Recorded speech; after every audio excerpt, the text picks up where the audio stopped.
నీవు దేవుని విధానాలను నేర్చుకున్నావా? ఆయన దగ్గర నేర్చుకునే మనసు నీకుందా? కొంతమంది వ్యవహార శైలి ఎలా ఉంటుందంటే, నాకు అన్నీ తెలుసు, ఎవరూ నాకు చెప్పక్కర్లేదు, మూర్ఖత్వం చొప్పున నడుస్తారు అంతే వాళ్ళు.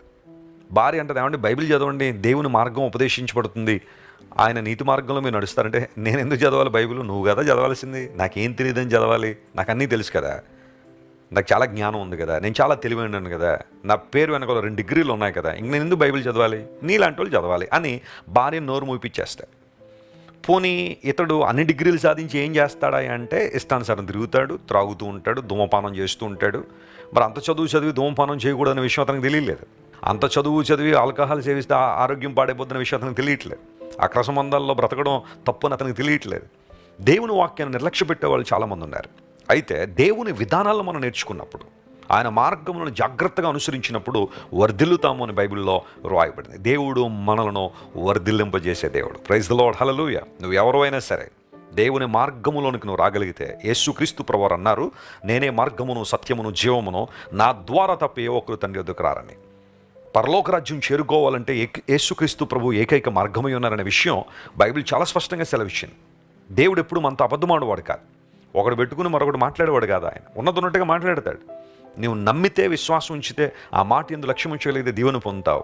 మార్గమైన క్రీస్తు ప్రభువులోనికి వచ్చి ఆయన వెంబడించినప్పుడు అన్ని విషయాల్లో వర్ధిల్లగలిగే అవకాశం దేవుడు మనకు దయచేస్తాడు. ఈరోజు బహుశా నీ జీవితంలో ఒక అభివృద్ధి కొరకు, వర్ధిల్లే అనుభవాల కోసం ప్రార్థన చేస్తున్నావా? ప్రార్థన చేయి. దేవుడు నీ ప్రార్థన వింటున్నాడు. యోసేపును దేవుడు వర్ధిల్లింపజేశాడు. Praise the lord. యోసేపును అందరూ ప్రక్కన పెట్టేశారు, అందరూ అతను ద్వేషించారు, అతనుకున్న దర్శనాలను హేళన చేశారు, అతనుకున్న స్వప్నములను హేళన చేశారు. కానీ దేవుడు యోసేపు ఎక్కడుంటే అక్కడ యోసేపును దీవించారు. యోసేపును అనేక మంది దీవెనకరంగా దేవుడు చేశాడు. ఎక్కడుంటే అక్కడ యోసేపు వర్ధిల్లాడు. దావీదు వర్ధిల్లాడు. ఆస దేవుని మీద ఆనుకున్నంతకాలం వర్ధిల్లాడని బైబిల్లో రాయబడింది. ఇలా ఎంతోమంది దేవుని బిడ్డలు అన్ని విషయాల్లో వర్ధిల్లగలిగే కృపను వారు పొందుకున్నారు. కొత్త నిబంధన దగ్గరికి వచ్చేసరికి భక్తుడైన యోహాన్ అంటాడు, మీరు ఆత్మలో వర్ధిల్లగలిగితే అన్ని విషయాల్లో కూడా వర్ధిల్లుతారని. గాయకు ఉత్తరం రాస్తూ ఏమన్నా తెలుసా? ప్రియుడను ఆత్మలో వర్ధిల్లుచున్న ప్రకారము అన్ని విషయముల్లో వర్ధిల్లుచు సౌఖ్యముగా ఉండవలనని నీకోసం నేను ఏం చేస్తున్నానో ప్రార్థిస్తున్నానని. మనం సౌఖ్యంగా ఉండాలని దేవుడు కోరుతున్నాడు, వర్ధిల్లాలని దేవుడు ఆశిస్తున్నాడు. అది ఆయన నామ మహిమార్థమై ఆయనకు ఘనత తెచ్చులాగున మనం వర్ధిల్లాలని ప్రభు ఆశిస్తున్నాడు. దేవుని బిడ్డలారా, నీవు నీ కుటుంబం వర్ధిల్లాలని దేవుడు ఆశిస్తున్నాడు. అలాంటి కృప దేవుడు మీకు దయచేయను గాక. ఆమేన్. మీరు అన్ని విషయాల్లో అభివృద్ధి పొందాలని, చాలామంది దేవుని మందిరంలో వర్ధిల్లుతారని కీర్తన గ్రంథంలో కూడా మనం చూస్తున్నాం కదా.